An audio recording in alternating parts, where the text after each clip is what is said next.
আশপাশের সবকিছু পরিষ্কার থাকলে সবারই ভালো লাগে, কিন্তু এই সহজ বিষয়টা জেনে বুঝেও অনেকেই আশপাশটাকে অপরিষ্কার। তাই তো আমাদের সবার অপরিচ্ছন্ন জায়গা, ময়লা আবর্জনাকে সরিয়ে সুন্দর সমাজ গড়ার মহান দায়িত্ব নিয়ে সুনামের সাথে কাজ করে যাচ্ছে স্বেচ্ছাসেবী সংগঠন বিডি ক্লিন।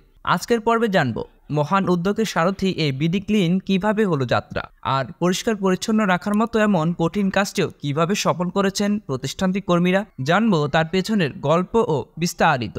বিডি ক্লিন হলো একটি স্বেচ্ছাসেবীদের সংগঠন যারা কিনা একটি নির্দিষ্ট দিনে প্রতিজ্ঞাবদ্ধ হয়ে দেশের বিভিন্ন জায়গা পরিষ্কার করে আসছে। পরিচ্ছন্নতা শুরু হোক আমার থেকে, এই মূলনীতিকে বুকে ধারণ করে সংগঠনটি ৩ জুন ২০১৬ সালে প্রতিষ্ঠিত হয়েছে। সংগঠনটির প্রতিষ্ঠাতা হলেন ফরিদ উদ্দিন এবং তার কিছু বন্ধু। এর প্রধান সমন্বয়ক হলেন জহিরুল ইসলাম রবি। এই প্ল্যাটফর্মে প্রায় লক্ষাধিক সদস্য আছে বলে জানা যায়। ১৯ জানুয়ারি ২০২৪ দিনটি ছিল শুক্রবার। হবিগঞ্জ ৪ আসনের সংসদ সদস্য, সবার জনপ্রিয় মুখ ব্যারিস্টার সৈয়দ সাইদুল হক সুমনের আমন্ত্রণে নিজ অর্থায়নে ঢাকা থেকে বাস যোগে ৬ শতাধিক স্বেচ্ছাসেবী সম্মিলিতভাবে পরিষ্কার করে মৃতপ্রায় খোয়াই নদ। এরপর থেকে বিডি ক্লিন আবারও আলোচনায় উঠে আসে, অর্জন করে জনপ্রিয়তাও। এছাড়াও ঢাকা উত্তর সিটি কর্পোরেশনের অন্তর্ভুক্ত এলাকায় একাধিক খাল পরিষ্কারকরণের ফলে রাজধানীবাসীর কাছেও আলোচিত এই বিডি ক্লিন পরিবার। জানা যাক আয়োজনের উদ্যোক্তা ফরিদ উদ্দিন কিভাবে এই সংগঠনটির কার্যক্রম শুরু করেন।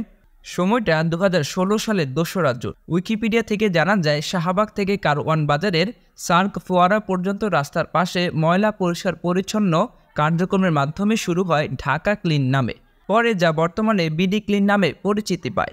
২০২৩ সালের রিপোর্ট অনুযায়ী বিডি ক্লিনের মোট স্বেচ্ছাসেবী সংগঠন দেশব্যাপী ৪৪,০০০-এরও বেশি। তবে দিন দিন তা বেড়ে লাখে পৌঁছেছে। দেশের ১২টি সিটি কর্পোরেশন, ৩টি পাবলিক বিশ্ববিদ্যালয়, ৬০টি জেলা এবং জেলার অধীনস্থ উপজেলাসমূহ এর শাখার টিম রয়েছে। দেশের অরাজনৈতিক এবং অলাভজনক স্বেচ্ছাসেবী সংগঠন হচ্ছে বিডি ক্লিন। বাংলাদেশকে পৃথিবীর বুকে অন্যতম পরিচ্ছন্ন রাষ্ট্রের মর্যাদা স্থাপন সহ প্রতিটি নাগরিককে বিশ্বব্যাপী আদর্শবান সুনাগরিকের উদাহরণ হিসেবে প্রতিষ্ঠা করাই বিডি ক্লিনের প্রধান উদ্দেশ্য বলে জানা যায়। ভবিষ্যতে তারা আরও ভালো ভালো কাজ করে দেশকে উন্নত করবেন বলে স্বপ্ন রয়েছে। দেশ বিদেশে আলোচিত বিষয় নিয়ে সবসময় ভিডিও পেতে স্কিলভির সাথেই থাকুন। আর অবশ্যই সবার আগে আমাদের সব ভিডিও দেখতে স্কিলভি চ্যানেলটিকে এখনই সাবস্ক্রাইব করুন এবং পাশে থাকা বেল আইকনটিতে ক্লিক করতে ভুলবেন না। আর কমেন্ট করে আপনার মতামত জানান এবং ভিডিওটি অন্যরা যেন দেখতে পারে সেজন্য এখনই শেয়ার করে দিন।